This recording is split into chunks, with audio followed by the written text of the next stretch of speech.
sacerdotal e ofício profético. E hoje nós vamos dar início a mais uma minissérie sobre a humilhação do Redentor, né? Então, antes de nós começarmos, gostaria de orar com você, pedindo para que Jesus esteja conosco e que o Espírito Santo venha iluminar o nosso entendimento. Vamos orar? Bondoso Deus, nos consagramos diante do Senhor, Pai. Pedimos para que a sua graça e a sua misericórdia inunde o nosso coração, pedindo, Pai, para que o Senhor venha estar iluminando a nossa mente, fazendo com que nós entendamos, Pai, e que isso penetre a nossa alma, o nosso coração, a fim de que nós glorifiquemos o seu santo nome. Que nessa aula, Pai, assim como em qualquer outra aula, Pai, que nós estaremos ministrando aqui ao longo do tempo, seja mais uma oportunidade para que nós amemos mais o Senhor Jesus, entendamos mais o que Ele fez por nós, Pai, e que isso nos constranja na mesma proporção, a fim de que nós preguemos o Evangelho para esse mundo que tanto carece de Ti. Que não seja, Pai, nesse momento, uma simples lista de dados, de informações teológicas, mas que tudo que for falado aqui, Pai, a respeito da Tua palavra, entre nas nossas vidas e transforme aquilo que precisa ser transformado, mude aquilo que precisa ser mudado, tire aquilo que precisa ser tirado. Te louvamos, Pai, em nome do Senhor Jesus. Amém. Meus irmãos, a gente está baseando essa série lá no nosso Catecismo Maior de Westminster, e hoje nós vamos falar sobre a pergunta 46, né? Qual foi o estado da humilhação de Cristo? Nas próximas aulas a gente vai ver um pouco mais sobre como se deu esse estado no seu nascimento, na sua vida, na sua morte, mas hoje a gente vai procurar entender como que isso acontece. E hoje, basicamente, vai ser um estudo no texto de Filipenses 2, de 6 a 8. Eu convido você a abrir a sua Bíblia, lá em Filipenses 2, capítulo 2, versículos de 6 a 8. Filipenses 2, de 6 a 8. Queria pedir para algum dos irmãos ler para nós. O texto vai estar sendo projetado, mas se você quiser ler na sua Bíblia, na sua versão, não tem problema.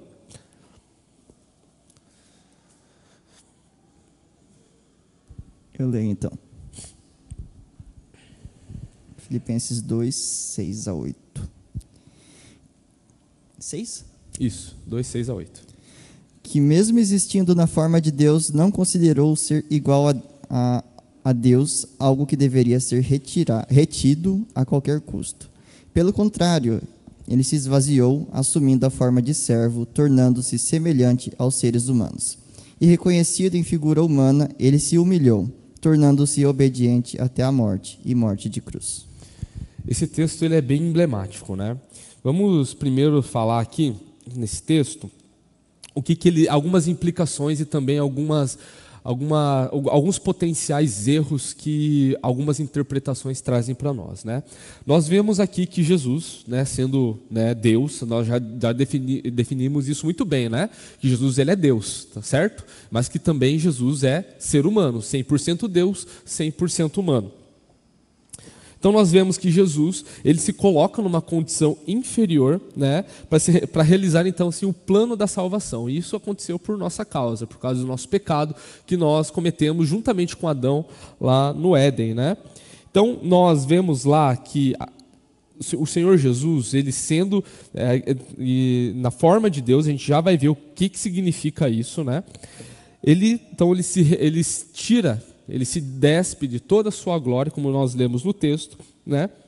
E segundo aos Coríntios 8, 9, Jesus ele estava num estado de glória divina infinita e que a Bíblia descreve ele como sendo rico, né? Para que nós agora sejamos ricos. Ele se desveste disso, né?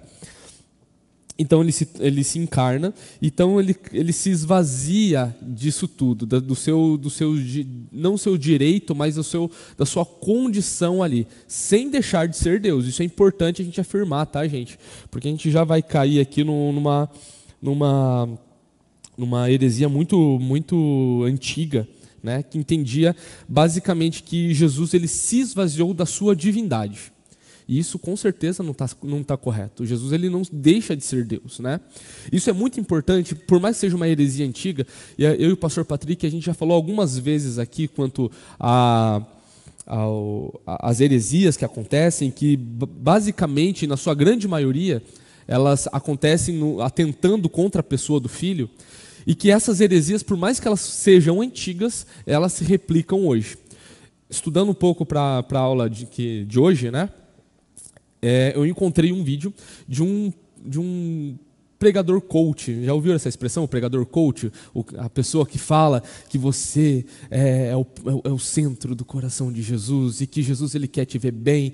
É uma nova versão da teologia da prosperidade. O que a teologia da prosperidade promete com bênçãos financeiras, a teologia do coach, por assim dizer, né, que é um termo bem vulgar, bem corriqueiro, em vez de prometer prosperidade financeira, promete estabilidade emocional, né, e que Jesus veio para fazer isso e tudo mais. E um desses pregadores, é uma teologia que acontece hoje, ela está muito famosa, diz que Jesus ele era 100% Deus, mas que quando ele veio à Terra, ele deixou de ser Deus para ser 100% homem. Isso está sendo pregado como algo muito bonito e muito correto. E é muito sutil a diferença. E parece que é verdade. Vai pegar um texto desse falando que Jesus, pelo contrário, ele se esvaziou assumindo a forma de servo, tornando-se semelhante aos seres humanos. Quando você lê à primeira vista, você pensa assim, não, isso está correto. Jesus ele deixou de ser Deus por um momento, viveu aqui por 33 anos, e então se tornou, né, nesses 33 anos ele era 100% homem, ele deixou de ser Deus. No entanto, isso não é o que a palavra de Deus nos ensina. Quando nós vamos ver lá o Evangelho segundo João, já no início, já no primeiro versículo, versículos 1, 2 e versículo 14, vamos lá, vamos ler a Bíblia lá, gente? Vamos abrir esse trecho, porque acho que é muito importante. Diz o seguinte: no princípio era o Verbo, e o Verbo estava com Deus, e o Verbo era Deus. Ele estava no princípio com Deus. Versículo 14. E o Verbo se fez carne e habitou entre nós, cheio de graça e de verdade. E vimos a sua glória, glória como do unigênito do Pai. É importante a gente ter essa mentalidade. A gente já falou aqui também algumas vezes nessa série, que a intenção de João, conversando com os seus contemporâneos ali, estava também presenciando muitas heresias ali a respeito da pessoa do Filho no seu contexto. Falando que Jesus não poderia ser sido homem, falando que Jesus ou ele era homem ou ele era Deus, porque a matéria era considerado algo ruim, então não tem como Deus ter um corpo. Né? E o apóstolo João está falando que não, o verbo, sabe? O logos, o sentido de toda a existência, esse verbo, ele se encarnou. No princípio era o verbo, sempre foi esse verbo. E o verbo era Deus, e o verbo estava com Deus, e esse verbo se encarnou como unigênito do Pai, como filho de Deus. Então a intenção da Bíblia toda é falar que Jesus é Deus, é falar que Jesus é esse Deus, né? E daqui a pouco a gente vai ver no Antigo Testamento, como que isso foi profetizado. Então, entendam isso, Jesus ele não deixou sua divindade. Quando nós lemos o texto de Filipenses 2, nós estamos lendo um texto onde o apóstolo Paulo está falando enfaticamente que Jesus ele continua sendo Deus, né?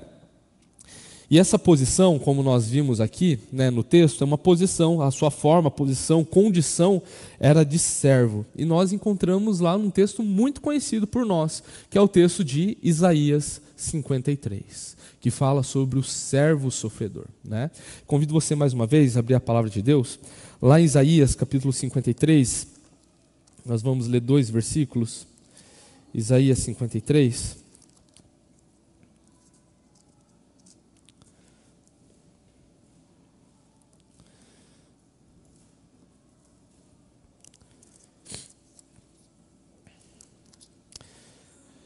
Versículo 3 e versículos 11.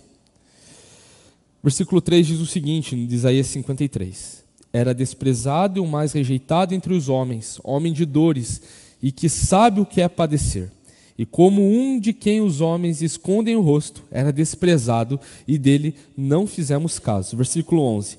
Ele verá o fruto do trabalho de sua alma e ficará satisfeito. O meu servo, o justo, com o seu conhecimento, justificará a muitos, porque as iniquidades deles levará sobre si. E nisso nós vemos que, quando o apóstolo Paulo ele está se tratando, né, falando que Jesus ele tem essa forma de servo, é importante a gente lembrar também que o Antigo Testamento ele profetiza isso, fala a respeito de Jesus, né? O Jesus, o Messias esperado, era esse Cristo que veio em forma de servo, né?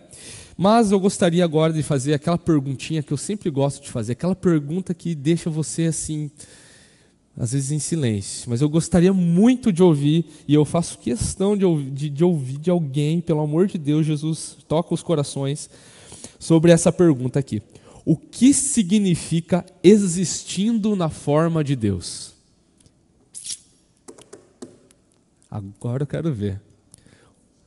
Porque é isso que a palavra fala, que pelo contrário ele se esvaziou, assumindo a forma de servo, tornando-se semelhante aos homens. Versículo 6, que mesmo existindo na forma de Deus, não considerou ser igual a Deus. Existindo na forma de Deus, o que seria isso? Pode falar de novo, Lu? Por favor? No microfone. Obrigada. Bom dia. Bom dia. Para mim significa que ele não deixou de ser Deus. Não. Simples assim. Posso estar errado. E nisso eu faço uma outra pergunta. Deus tem forma? Está falando de forma de Deus. É só uma forma de expressão. Isso é uma forma de expressão, mas não, Deus é espírito, né? Ele não tem forma. Isso. Quer alguém aqui? Quer? Carla? Luiz, por favor.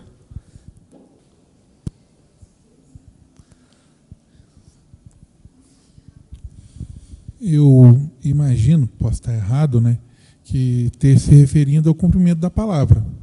Ele sabia o que ele tinha que fazer, ele sabia qual que era o plano de Deus, né, e mesmo ele sabendo e ele tendo o poder de mudar algumas coisas, ele continuou seguindo o caminho que foi estabelecido para ele aqui, o papel que ele veio fazer.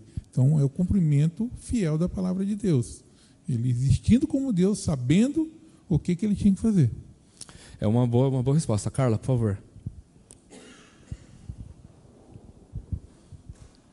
Deus é espírito, né? Mas então, ele se fez carne e habitou entre nós. Então, ou seja, Jesus é Deus e é homem ao mesmo tempo. Beleza? Então Deus tem a forma de um ser humano? Ou não? Em Cristo, sim. Né? É difícil, né? Cristo é homem. Sim, Jesus é homem. Jesus okay? é homem. Mas ele não deixou de ser Deus. É interessante, é uma pergunta muito difícil. E é por isso que existe, dá pano para manga as heresias quando a gente é confrontado. Tipo assim, não, Deus não tem forma. Não é isso que a Bíblia fala? Deus ele é espírito, espírito não tem forma. Então, Jesus sendo um ser humano, então Jesus não pode ter sido Deus. Jesus era só uma pessoa. E não é verdade. Por favor. Da seguinte premissa: se nós somos imagem e semelhança de Deus, então somos formas de Deus, e Deus também tem uma forma, como nós somos. Existem, eu entendo isso, né? Existiram pais da igreja, né? Os primeiros grandes pregadores ali depois dos apóstolos, né? A partir do 2º século, que vão trazer essa imagem e semelhança como isso. Na teologia reformada, nós entendemos que essa imagem e semelhança, ela diz respeito aos atributos de Deus, aos atributos comunicáveis de Deus. No que diz respeito a ter consciência, nós somos diferentes de um cachorro, por exemplo. Nós temos consciência, nós temos justiça, nós fomos criados em Adão, né, antes do pecado, nós fomos criados em santidade, né, nós somos dotados de moralidade, né, coisas que são atribuídas no seu início em Deus. Deus comunicou isso, Deus colocou então em nós a sua imagem e semelhança. A teologia reformada puxa para esse lado, embora tenham outras teologias que vão falar, não, Deus ele pode ter a imagem e semelhança comunicada aos seres humanos, pode ser baseada, a forma do ser humano pode ter sido espelhada em Deus. Na palavra de Deus nós não encontramos essa referência, mas eu entendo que um texto como esse de Filipenses 2 pode dar essa interpretação, embora esteja equivocada, né? Mas como que a gente entende essa palavra aqui, né?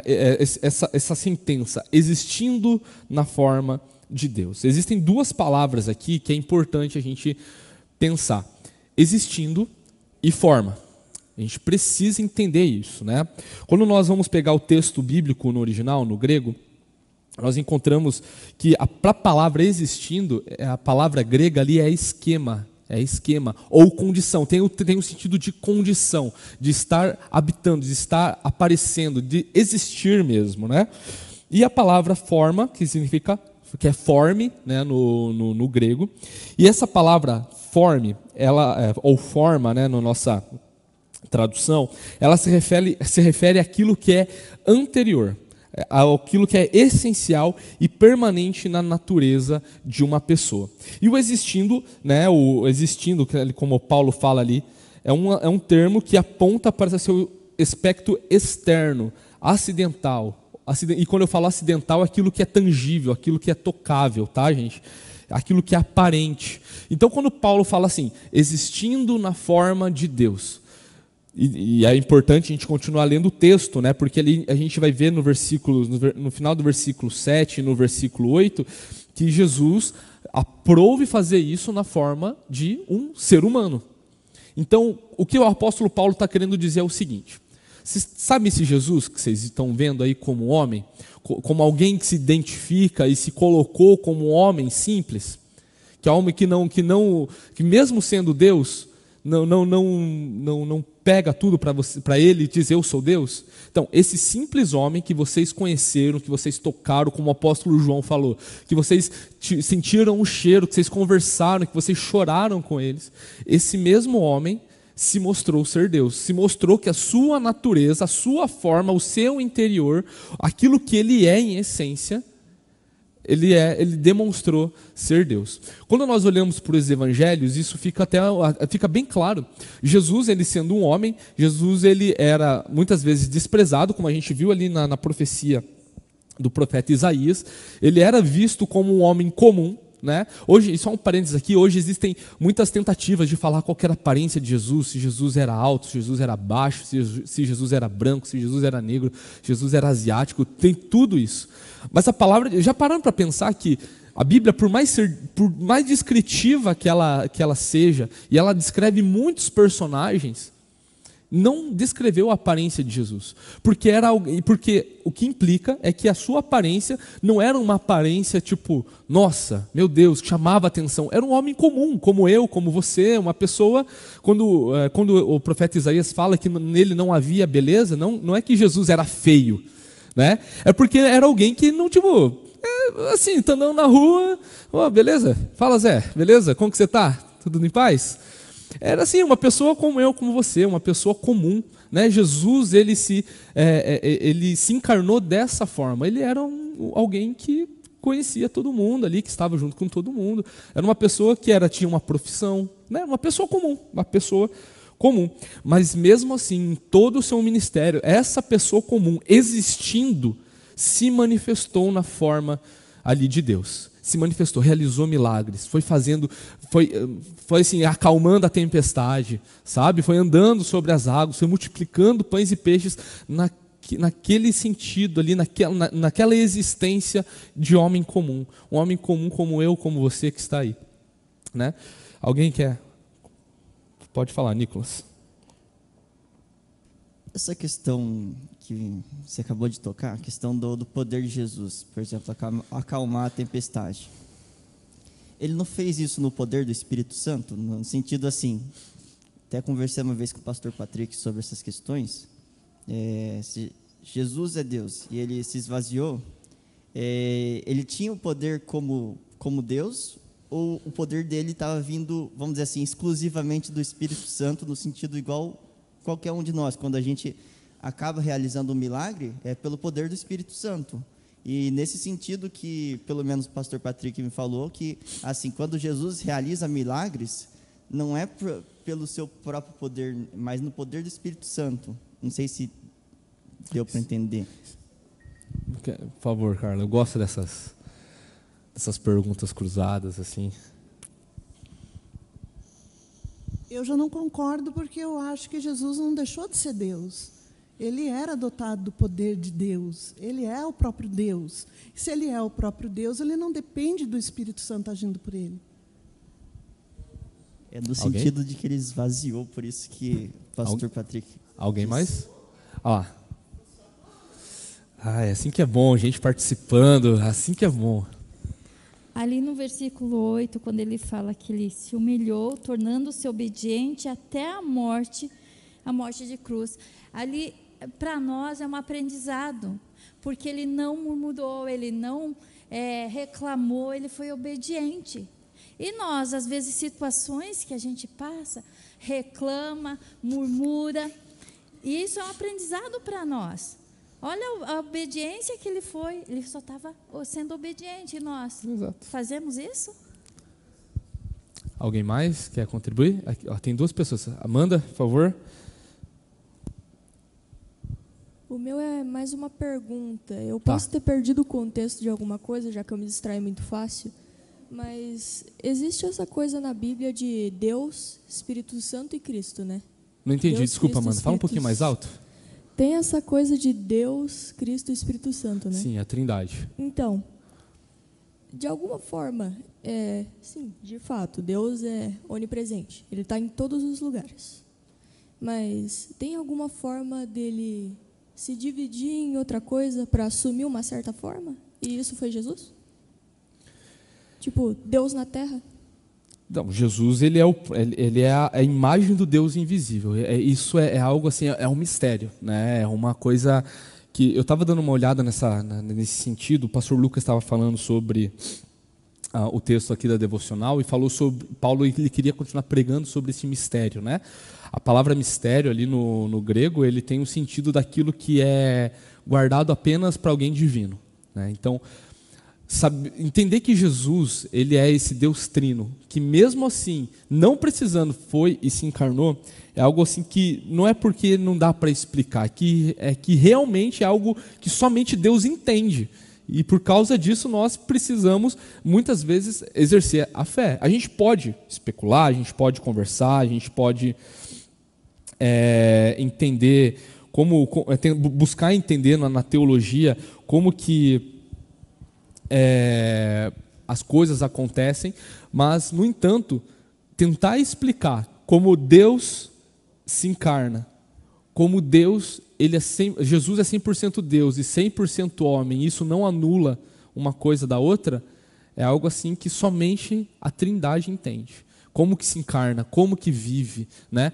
Como você disse ali, a gente precisa olhar, por exemplo, de Cristo e sermos obedientes também nisso, né? Entender isso. E é interessante que o contexto que Paulo está escrevendo isso aos filipenses, ele faz justamente essa ponte. No versículo 5, ele fala o seguinte: tenham entre vocês o mesmo modo de pensar de Cristo Jesus.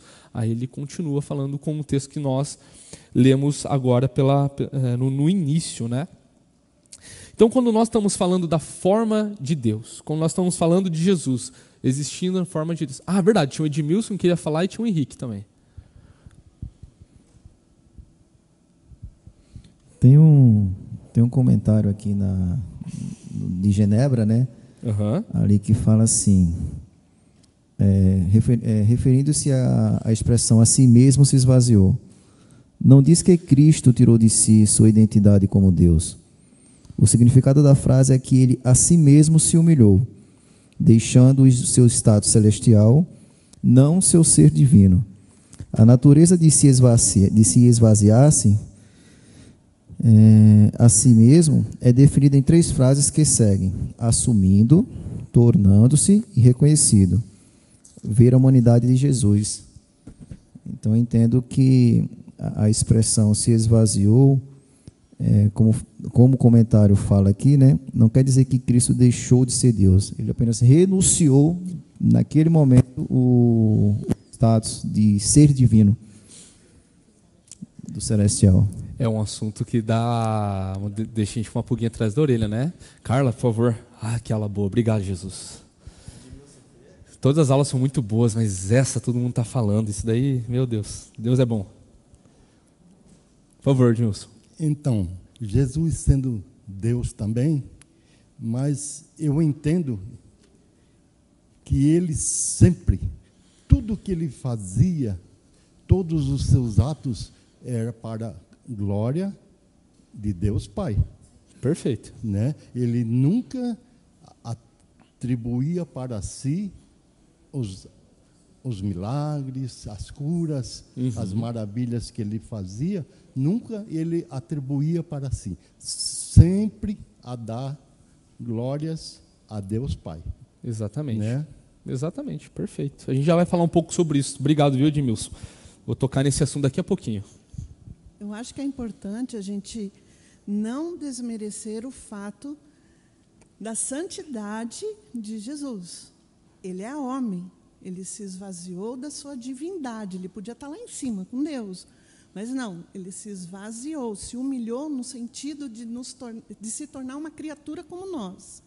Mas ele não deixou de ser Deus. Não deixa de ser Deus. Ele não deixou de ser Deus. Então, Jesus é Deus.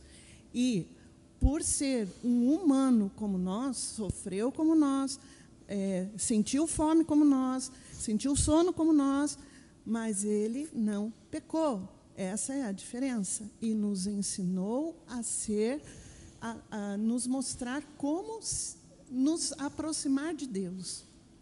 A gente vai ver um pouco, isso daí tem tudo a ver com duas palavrinhas, né, que é o se esvaziou e também o se humilhou. São dois termos que a gente encontra nessas passagens também. Por favor, Luiz.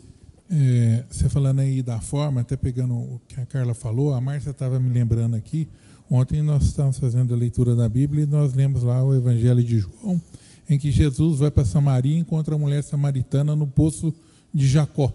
Né? E ele estava com sede, ele vai e conversa com ela, fala que ele é fonte da água viva e ela vai citar que viria um Redentor, né? Aí ele fala, eu sou. Exatamente, Jesus, o Evangelho de João, ele tem, a gente leu aqui os primeiros versículos de João 1, porque o Evangelho de João tem essa intenção de falar que Jesus é Deus. E, ao mesmo tempo, é o mesmo João que está falando. Esse Jesus que é Deus, a gente tocou, a gente sentiu o cheiro, a gente conversou, a gente abraçou. É aí João que vai falar que Jesus chorou. A gente já vai entrar nesse assunto. Mas olha só, uma coisa que o Nicolas falou mais cedo sobre o Espírito Santo, né? Lá em Isaías 42, versículo 1, diz o seguinte: eis aqui o meu servo a quem sustenho, o meu escolhido em quem a minha alma se agrada. Pus sobre ele o meu espírito e ele promulgará direito para os gentios. E aí? Então, quando nós estamos falando de Jesus, nós estamos falando sim do próprio Deus. E a gente entra numa discussão ainda mais ampla. Como que funciona a Trindade? Como que funciona a Trindade? É um mistério. É algo assim que nós entendemos que Jesus, ele é a segunda pessoa da Trindade e ele é ali quem também é cheio do Espírito Santo. Jesus sendo cheio do Espírito Santo, ele também vem para realizar a vontade de Deus Pai, aquele que o enviou, não é verdade? Não é isso que Jesus fala? Né? Jesus ele fala que eu vim fazer a vontade daquele que me enviou. Então, Jesus, ele sempre foi e continuará sendo Deus. Sempre foi. Ele sempre foi Deus, sempre vai continuar sendo Deus, por natureza. E ele é, então, a expressa imagem de Deus. Lá em Colossenses nós encontramos isso. Lá em Hebreus nós encontramos isso, que Jesus é a imagem do Deus invisível. Essa mesma palavra imagem, ela também tem o mesmo sentido de forma, tá, gente? Ela tem o mesmo sentido de forma, da mesma palavrinha que nós vimos aqui em Filipenses, capítulo 2, tá? Então, nós precisamos entender isso. Então, talvez uma forma para a gente explicar, procurar entender sobre o que é existir na forma de Deus, um dos comentaristas que eu consultei, ele coloca a seguinte expressão: existência numa forma de igualdade a Deus. Jesus, ele se esvaziou disso, de uma existência numa forma de igualdade a Deus. Isso apontando para a sua natureza humana. Isso apontando para a sua natureza humana. Lá em Colossenses 2,9 vai falar o seguinte: porque nele habita corporalmente toda a plenitude da divindade. Nele habita corporalmente toda a plenitude da divindade. E agora outra perguntinha do dia: como? Do que Cristo se esvaziou? Do que ele se esvaziou? A gente precisa tomar cuidado, porque se a gente falar assim, Jesus ele se esvaziou da sua divindade, Basicamente, a gente está falando que Jesus deixou de ser Deus por um momento. Ele se esvaziou daquilo, vai ficar vazio. Jesus deixou de ser Deus por algum momento, né? E veio para ser 100% homem aqui. Aquela mesma heresia que a gente falou no início da nossa aula, né? Então, do que Jesus se esvaziou, né? Então, não foi da sua forma de Deus. Jesus ele não deixou de ser Deus, da sua essência de Deus. Não foi isso. Mas ele renunciou a algumas coisas. Talvez essa palavra seja mais intuitiva. O que Jesus renunciou? Como que esse esvaziamento se deu? O que ele renunciou? E eu queria ouvir um pouco dos irmãos também. Oi? Ele se esvaziou da sua glória. Da sua glória. Uhum. Podia estar lá, de boa. Tô aqui, pai, tô aqui na tua direita, né? Então, Jesus ele poderia estar nisso. Mas o que ele renunciou, né? O que ele renunciou? O que ele deixou para trás, sem deixar de ser Deus? Oi? Santidade? Sim, ele manteve a sua santidade ali, sendo um homem que, na sua condição de homem, com todas as fraquezas de um homem que está sujeito às consequências da queda. Sim. Onipresença, né? Oi? A onipresença de Deus. Onipresença? Acho que não. Acho que não, porque a gente vê algumas passagens que Jesus sabia o que ia acontecer. E saberia onde estava. Oi? Ele curou pela sua palavra, né? E a distância. Então Jesus ele tinha conhecimento, ele viu também aquilo de alguma forma.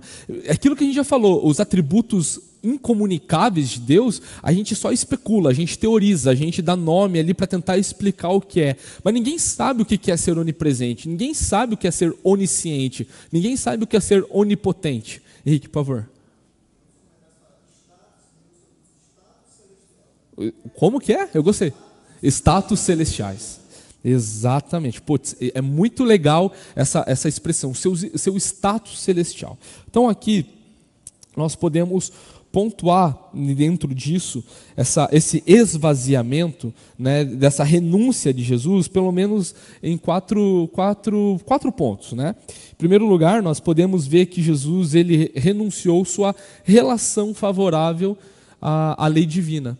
Ou seja, ele sendo santo, ele se colocou numa situação em que ele precisaria obedecer a sua própria lei. Jesus ele se colocou nessa situação. Pensa, Jesus sendo Deus, ele precisava fazer isso. Ele quem promulgou essa lei, gente. Jesus ele precisava fazer isso, Jesus não precisava fazer isso.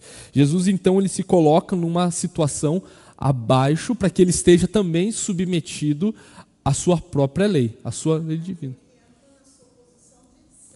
Posição de servo, exatamente. E Paulo ele tem essa construção justamente para chegar nisso. Porque o apóstolo Paulo, quando ele está falando aos filipenses aqui, ele está falando uma condição de prisão.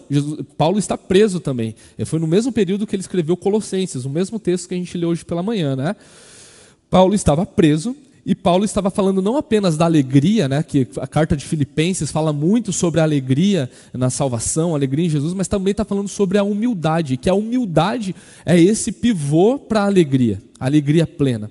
E essa humildade é baseada em Jesus, é baseada em Cristo, né? E é por isso que Paulo vai estar falando aqui sobre quem é Jesus, sobre Jesus, mesmo sendo Deus, ele rejeita alguns status da sua deidade, da sua divindade, sem deixar de ser Deus, para estar junto conosco, né? Então, uma dessas questões, uma dessas renúncias foi, como a gente falou aqui, foi na sua posição favorável a lei divina. Jesus ele cumpriu toda a lei, não é verdade? Não é isso que a gente fala a todo momento? Jesus ele não veio para abolir a lei, ele veio para cumprir a lei. E para cumprir a lei, aquilo que assim, se falou ali mais cedo, ele se humilhou, tornando-se obediente até a morte, e morte de cruz. Né? Então, Jesus, ele, um primeiro momento, ele fala assim, eu vou me colocar debaixo dessa lei. Teve algum tempo, eu estava pensando naquele texto da transfiguração. Eu entendo que são coisas assim que às vezes eu viajo, eu penso assim de como que Deus ele opera no nosso tempo, mesmo sendo eterno. E eu me veio na mente, e é claro, gente, isso não é canônico, tá? Isso não é uma interpretação válida, isso daí é só uma ideia minha, tá? Não levem isso para vocês. Um narcisismo, perfeito, é um narcisismo. Boa. E isso me faz pensar em momentos assim, quando Jesus ele está na transfiguração do monte, lá onde ele está com Pedro, os outros apóstolos, ele vê ali Jesus transfigurado, todo brilhoso, todo glorificado, e junto com Moisés e com Elias. Me faz muito pensar, é claro, a Bíblia não fala disso, mas de imaginar, por exemplo, da possibilidade de que foi o próprio Jesus, numa fenda do tempo, foi ele que entregou a lei a Moisés, lá nos 10 mandamentos. Porque Jesus, ele é esse Deus, ele é o legislador, a gente vê isso, que Jesus ele também tem esse caráter. É claro, isso é imaginação minha, mas a gente percebe que Jesus, sendo Deus, nada impede com que Jesus, ele também, dentro da divindade, da sua divindade na Trindade, também tenha ali feito, promulgado as leis. Porque a Trindade não é tipo, Deus Pai tem uma função, Deus Filho tem uma função, Deus Espírito tem outra. Trabalham mutuamente e a gente tenta entender de alguma forma como que isso opera para a nossa salvação. Mas mesmo assim, Jesus, sendo Deus, tendo a mesma deidade, a mesma divindade de Deus Pai, se coloca numa lei que também é sua, se coloca debaixo de uma lei que é sua, né? Num segundo momento, nós vemos também que Jesus ele rejeitou as suas riquezas, e nisso a gente entra um pouco na sua vida como servo, né? A gente vai ver um pouquinho a partir da semana que vem, nas próximas semanas, quanto ao seu nascimento, quanto ao seu crescimento, ministério e morte, a gente vai ver que nessa questão da sua renúncia das riquezas, o Senhor Jesus, dono de tudo, criador de todas as coisas, né? Todas as coisas subsistem em Cristo, como o apóstolo João fala aqui, como o apóstolo Paulo fala lá também em Colossenses, que Jesus, ele sendo dono de tudo, a sua vida, desde o seu nascimento até a sua morte, ela foi uma vida, assim, digamos, de empréstimos, entre aspas, tá? Jesus, ele não teve um lugar próprio para ele nascer. Jesus, ele teve que emprestar barcos para fazer suas pregações. Jesus, ele teve que, por exemplo, alugar um lugar para instituir a Santa Ceia, por exemplo. Até mesmo na sua morte, um certo homem chamado João de Arimateia cedeu um de seus túmulos para que Jesus fosse ali sepultado. Então, até mesmo nisso, Jesus sendo dono de tudo, e nós entramos lá de novo, lá em Colossenses. Segundo aos Coríntios, capítulo 8, versículo 9, de que Jesus, ele sendo rico em tudo, ele se fez pobre para que agora nós sejamos ricos nele. E não é no sentido financeiro, tá, gente? Não é no sentido financeiro, tá? É no sentido de algo muito melhor que a vida financeira, que é a nossa remissão de pecados, que é a progressão, a nossa santificação, a progressão da nossa salvação, que vai culminar na nossa glória, na nossa glorificação em semelhança a Deus Filho, né? Então nós falamos de suas riquezas nesse sentido também, né? De que Jesus, ele sendo dono de tudo, ele se colocou numa situação onde ele precisaria viver de uma forma muito humilde, como um homem pobre, né? Como um homem que não era esperado que o grande rei salvador, o grande Messias, cumprisse essa forma, né? E num terceiro aspecto, Jesus ele renunciou então à sua glória celestial, né? A gente viu lá em Isaías 53, versículo 3, isso, que Jesus ele deixa a sua glória, vem para este mundo, se encarna justamente para que nós hoje possamos experimentar e viver em abundância, em estar com o Senhor Jesus eternamente. E também Jesus ele renunciou o seu livre exercício de sua autoridade. O Edmilson falou uma coisa muito importante, que Jesus, mesmo sendo Deus, ele mesmo fala várias vezes, eu não vim fazer qualquer outra coisa a não ser obedecer àquele que me enviou. Jesus, ele sendo Deus, ele se coloca numa situação de servo, uma situação daquele que nós, quando olhamos ele existindo, sendo Deus, mas existindo como eu e você, possamos olhar a ele e sermos obedientes, como Jesus foi obediente. E é claro, isso tem tudo a ver com o seu ofício sacerdotal, obviamente.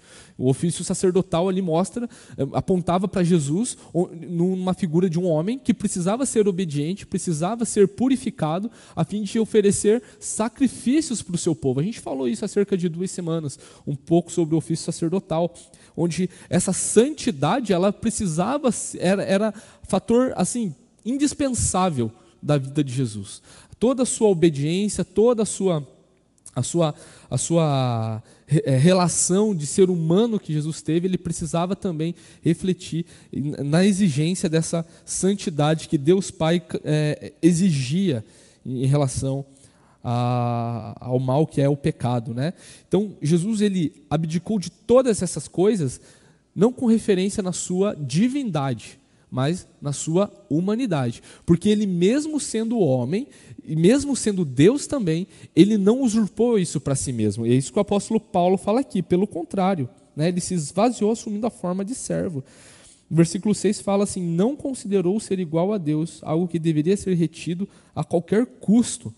Ele se torna, então, ali servo, né? E eu gostaria de ler mais uma passagem com os irmãos, que se encontra lá no Evangelho também, segundo João, capítulo 13, versículos de 12 a 15.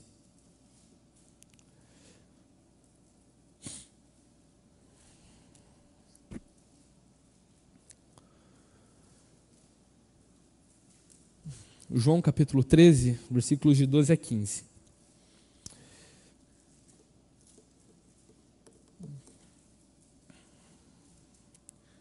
Diz o seguinte, a palavra de Deus: depois de lhes ter lavado os pés, Jesus pôs de novo as suas vestimentas e, tornando à mesa, perguntou-lhes: vocês compreendem o que lhes fiz?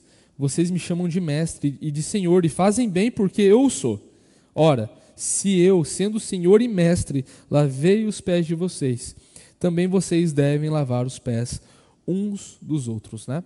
O lava-pés ali, nesse contexto em que Jesus estava, era algo assim, dado a mais baixa serventia. Era alguém que quando alguém era recebido na sua casa, existia um empregado ali, ou algum tipo de servo ou escravo, que lavava os pés dessa visita, porque por ser um lugar muito, muito árido, com muita poeira, com muita terra, era importante ter esse tipo de coisa, e era algo que era visto como algo muito inferior. E Jesus, ele fala assim: vocês fazem muito bem em me chamar de Senhor e de Mestre, porque eu sou. Jesus, ele fala, eu sou. Mas eu estou lavando os pés de vocês, algo que vocês julgam como algo muito inferior. Mas olhem para isso, eu sendo Senhor e Mestre, estou fazendo isso, vocês devem fazer também. E é isso que o apóstolo Paulo vai falar lá em Filipenses, como no texto que a gente está lendo. E eu volto a repetir quanto ao versículo 5 do capítulo 2. Tenham entre vocês o mesmo modo de pensar de Cristo Jesus. Que Jesus, mesmo sendo Deus, ele não considerou ser igual a Deus, né? Antes se esvaziou e se tornou servo. Nesse mesmo texto que você leu em João 13, 16, diz lá que, em verdade vos digo, que o servo não é maior do que o seu senhor, e nem o enviado maior do que aquele que o enviou. Ou seja, eu não estou aqui querendo me aparecer, eu não sou maior que meu pai. Exatamente. Isso, exatamente. Jesus, ele é muito didático, né? Ele fala, é interessante ver como Jesus, ele utilizou de vários tipos de comunicação, né? Ele contou muitas parábolas para falar sobre princípios do reino de Deus. E Jesus também teve muitas ações práticas para falar sobre o ser dele e também para falar sobre o que se espera dos seus discípulos, né? E é interessante, né, que quando Jesus veio em carne, ele foi considerado pelos homens num aspecto, como alguém que, né, passaria do teu lado no ônibus, por exemplo. Ele seria uma pessoa comum. seria uma pessoa como eu e como você. Jesus era mais um ser humano na visão das pessoas que estavam ali com eles, né, que estavam ali com ele. Então a gente precisa observar disso tudo, entender que Jesus, ele sendo Deus, ele não deixa de ser Deus, mas ele não rejeita, mas ele renuncia a alguns aspectos do seu status, para que ele viesse cumprir tudo isso. E Jesus não deixa de ser Deus, porque em todo o seu ministério, mantendo a sua santidade, não pecando, suportando a morte, a dívida, a nossa dívida, tinha que ser Deus. Ele precisava ser um ser humano, sofrer as nossas atribulações, sofrer também as nossas tentações, mas sem pecar. E pelo fato dele não pecar, é o que endossa o fato dele ser Deus. Mas que por sofrer tantas coisas, por suportar tantas coisas, por ter nascido de uma forma normal, de uma forma natural, por ter crescido, por ter tido infância, por ter tido pré-adolescência, adolescência, vida adulta, né? Por nisso tudo ter passado raiva, ter passado fome, ter passado frio, tendo chorado, tendo ficado alegre, né? E Jesus, ele não veio cumprir tudo que estava na lei? Lá na lei tinha muitas festas. Jesus, ele veio para cumprir também a lei estando alegre. Isso nos desafia de modo a sermos obedientes, porque Jesus, no nosso lugar, ele se faz servo, e fazendo isso se torna semelhante a seres humanos, sendo reconhecido em figura humana, e nisso tudo ele se humilha pelo fato dele ser Deus, a sua forma essencial, ser Deus. E como se não bastasse ele ser obediente, essa obediência vai até mesmo ao ponto dele morrer. E ele morreu como um ser humano. Ele morreu como um ser humano também, sendo Deus. Conquistando a morte. E quem conquista a morte? Somente Deus. Somente Deus. Jesus, ele é 100% Deus e 100% homem. Por mais que isso possa parecer um mistério, e muitas vezes pode ser, meu Deus, não está entrando na minha mente, Deus, me ajuda, me ajuda. A gente precisa olhar para a palavra de Deus e entender que aqui existe a verdade. Aqui existe verdade. Por favor, Carla.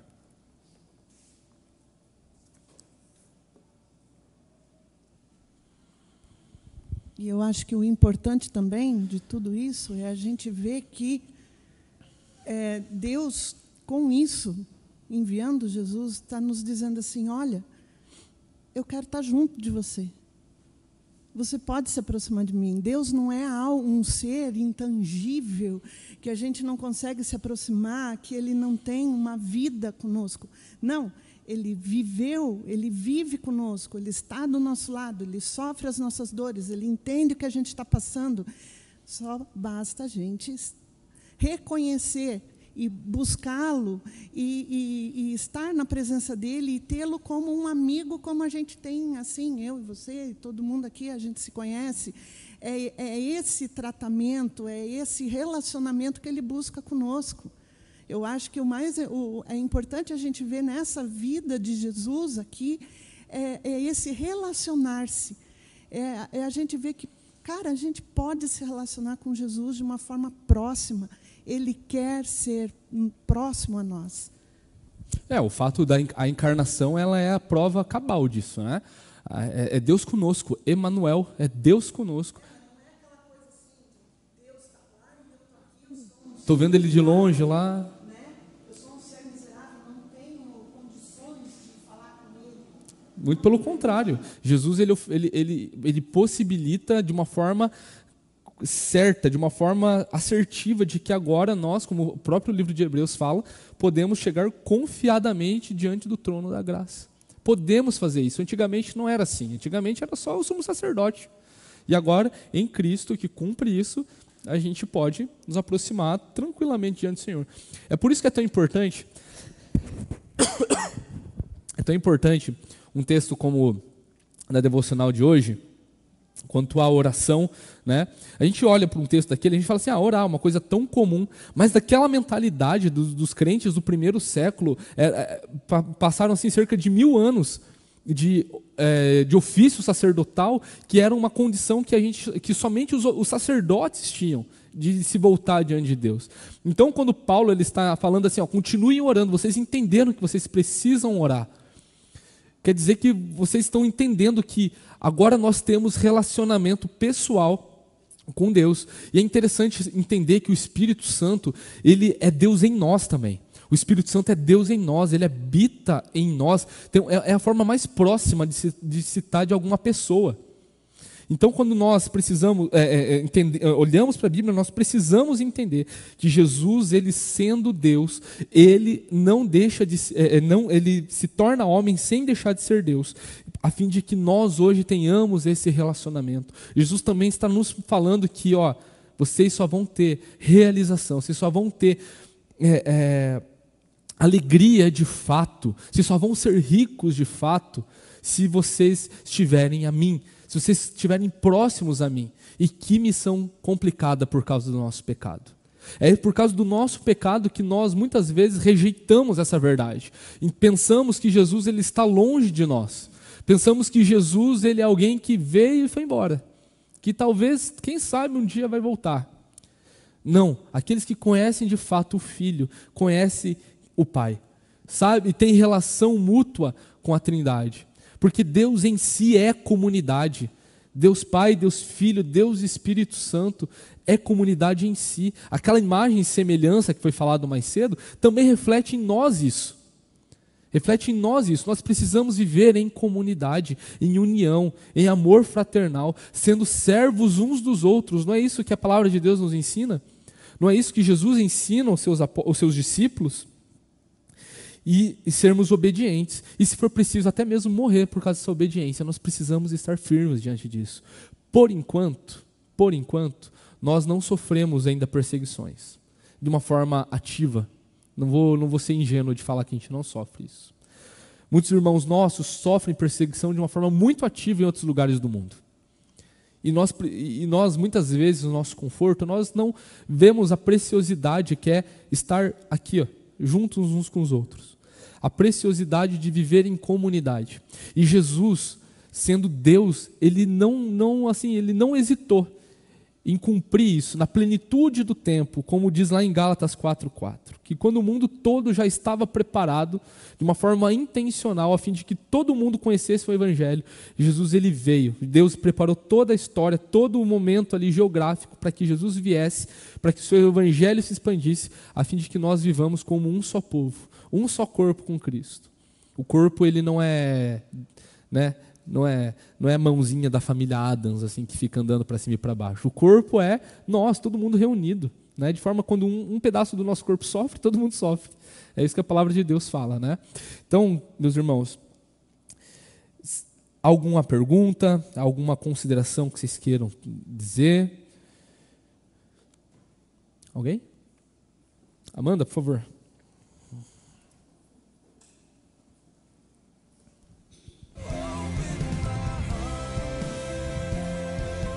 Peraí, deixa eu lembrar o que eu ia falar. Oi? Deixa eu lembrar o que eu ia falar, que eu acho que eu esqueci. Então, enquanto a Amanda... Lembrou? Então, tá. 100% Jesus... desculpa. 100% Deus e 100% humano, eu pensei na possibilidade de ser todo o potencial de Deus num corpo e numa mente humana. Não. Jesus ele é 100% Deus na sua plenitude, ele é a imagem do Deus invisível, sendo 100% homem como nós, não como homem, como Adão, por exemplo, não como homem glorificado como depois da sua ressurreição, como nós, homens de dores, não é isso que Isaías profetiza? Homens de dores. É 100% nós como nós, sofrendo como nós, vivendo como nós, mas sendo 100% Deus nesse corpo humano. E isso é um mistério. Isso é assim isso. Só Deus para explicar. Eu estava pensando ontem, se alguém aparecer aqui do lado e falar assim, eu sei explicar. Existem duas possibilidades. A pessoa ou ela está mentindo, ou ela é Deus. Existe uma grande possibilidade de ela estar mentindo. Então, assim, isso é por fé, isso é mistério. E mistério não é algo obscuro, algo que a gente precisa ter medo. É algo belo. É algo que, quando o apóstolo Paulo vai falar sobre o casamento, por exemplo, lá em Efésios 5, Paulo ele fala assim, que mistério que é esse? Esse é um mistério também o casamento, essa relação de amor mútuo, que o apóstolo Paulo vai estar falando que o casamento é uma expressão do amor que Jesus tem pela sua igreja. É um mistério isso também. Lá em Efésios 5 vai falar exatamente isso. Então, nós precisamos olhar para isso como um mistério de amor, um mistério que nos alcança, que nos converte, nos faz nos aproximar diante de Jesus e nos arrependermos dos nossos pecados, a fim de que nós sejamos um com Ele. Não é isso que Jesus fala lá em João 17? Rogo para que eles sejam uns com os outros e um em ti, Pai. Glorifica-me agora, junto contigo. Lá em João 17 vai falar exatamente isso. Eu rogo por eles. Não peço para que os tire do mundo, mas que os santifique e cuide deles no mundo.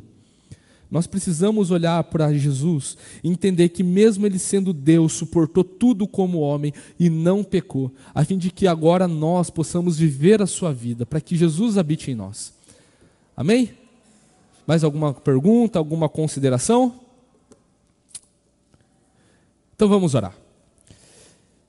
Bondoso Deus, que tempo maravilhoso, Pai, que é falar de Jesus. Que tempo precioso, Pai. E esse aqui, de fato, é o melhor lugar do mundo, porque falar do Senhor é a coisa que deve mais dar alegria ao nosso coração. Obrigado, Deus, por essa manhã, pela sua palavra que foi proclamada, pelo culto prestado ao Senhor e por esse estudo, Deus. Obrigado, Deus, porque o Senhor, no tempo que eu estava preparando a aula, falou muito comigo. E obrigado, Deus, pela oportunidade de estar falando aqui. Te peço, Deus, para que tudo que foi dito aqui na vida dos meus irmãos gere algum fruto, Deus. Não por mim, Pai, não porque eu falei. Poderia ser qualquer outra pessoa falando. Mas obrigado por esse privilégio. Que a sua palavra seja viva nos nossos corações. Que o ser de Deus seja cada vez mais um motivo, não para que a gente especule, mas para que a gente viva, Pai, de uma forma intensa. Obrigado por Jesus, o nosso Senhor, o nosso Deus, que se fez homem e servo, nos dando não apenas o exemplo, mas a condição e todos os recursos necessários para que andemos agora em santidade diante do Senhor. Obrigado por isso, por esse tamanho presente. Isso é graça de Deus, que nos inunda a todo momento. Te pedimos, Deus, para que o Senhor nos leve também às nossas casas em segurança, a fim de que nós, hoje à noite, como povo de Deus reunido, alegres, possamos prestar o culto que é devido somente a Ti, o Deus homem, o Deus que traz a transformação e nos redime de todo pecado. Te louvamos, Jesus.